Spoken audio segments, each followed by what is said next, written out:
Hi guys! So ngayon hapon meron tayong short order na 6 pieces chicken burgers.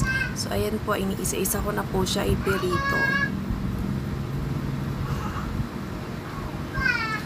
So after po niyan ipirito, nakagayak na rin po yung ating buns, lettuce, kamatis, saka yung ating homemade sauce.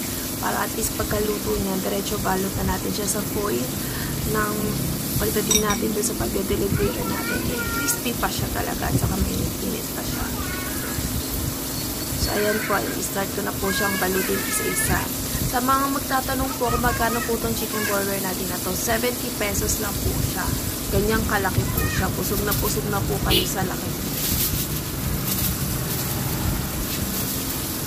Yung order po sa akin na yan, regular client ko po yan.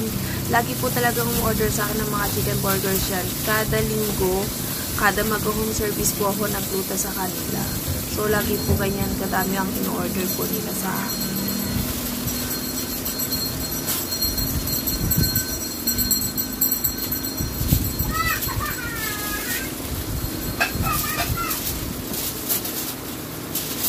After po natin yung ibalot, natin na lang din natin maluto yung tatlong salap na manok. So, after nyan, ready to go na tayo para magluto home service sa Pampanga and madala natin ang kanilang merienda.